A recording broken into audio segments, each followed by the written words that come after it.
నమస్తే, welcome to Andhra Prabha. నేను ప్రియా కౌశిక్. ట్రంప్కు రష్యా భారీ షాక్. మస్క్కు ఆశ్రయం ఇచ్చేందుకు రెడీ. రాజకీయ శరణార్థిగా ఛాన్స్ కల్పిస్తామన్న రష్యా. మరోవైపు మస్క్ కొత్త పార్టీపై జోరుగా చర్చ.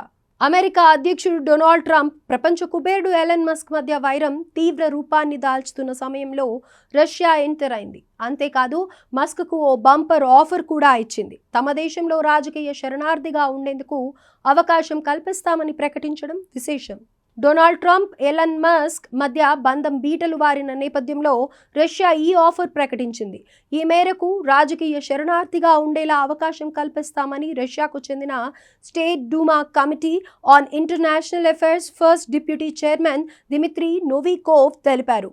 మస్క్కు ఎప్పుడు భిన్నమైన వ్యూహం ఉంటుందని తెలుసున్న దిమిత్రీ నోవికోవ్ ఆయనకు ఎలాంటి రాజకీయ ఆశ్రయం అవసరం ఉండదన్నారు. కానీ ఆయనకు ఆలోచన ఉంటే మాత్రం రాజకీయ శరణార్థిగా రష్యా ఆశ్రయం కల్పిస్తుందని తెలిపారు. American whistle blower Edward Snowden లాగానే మస్క్కు రష్యాలో రాజకీయ శరణార్థిగా అవకాశం కల్పిస్తారా అని మీడియా అడిగిన ప్రశ్నకు నోవికోవ్ ఈ సమాధానాన్నివ్వడం ప్రాధాన్యతను సంతరించుకుంది. మరోపక్క డొనాల్డ్ ట్రంప్, ఎలన్ మస్క్ వ్యవహారంపై జోక్యం చేసుకునేందుకు క్రెమ్లిన్ ప్రతినిధి నిరాకరించారు. ఇది పూర్తిగా అమెరికా సమస్య అని, ఇందులో తమకు జోక్యం చేసుకునే ఉద్దేశం లేదని చెప్పారు. ఆ దేశ అధ్యక్షుడే స్వయంగా ఈ సమస్యను పరిష్కరించుకుంటారని అనుకుంటున్నట్లు తెలిపారు.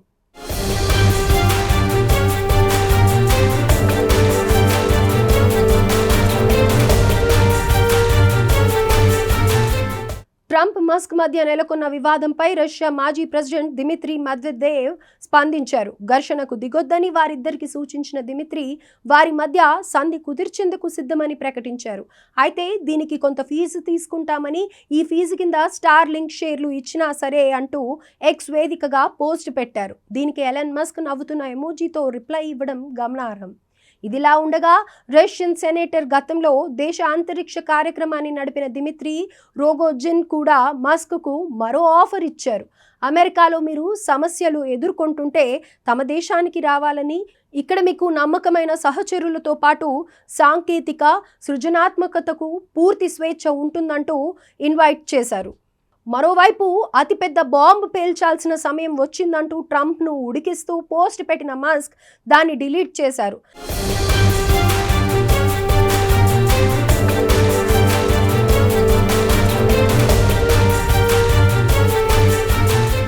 సెక్స్ కుంభకోణంలో నిందితుడైన జెఫ్రీ ఎపెన్కు సంబంధించిన ఇన్వెస్టిగేషన్ ఫైళ్లలో ట్రంప్ పేరు కూడా ఉందని మస్క్ ఆరోపించారు. ఈ పోస్ట్ సంచలనం సృష్టించడంతో మస్క్ వెంటనే ఆ పోస్ట్ను డిలీట్ చేశారని తెలుస్తోంది. ఆ తర్వాత సోషల్ మీడియాలో ఓ ఆసక్తికర చర్చకు తెరలేపారు మస్క్.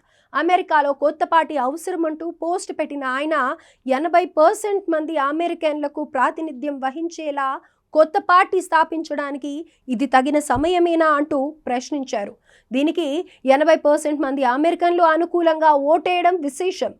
దీంతో మస్క్ కొత్త రాజకీయ పార్టీ పెడుతున్నారని, దానికి పెట్టబోయే పార్టీ పేరు ది అమెరికా పార్టీ అంటూ ప్రచారం జోరుగా సాగుతోంది. అయితే మస్క్ నుంచి దీనిపై ఎలాంటి అధికారిక ప్రకటన రాలేదు.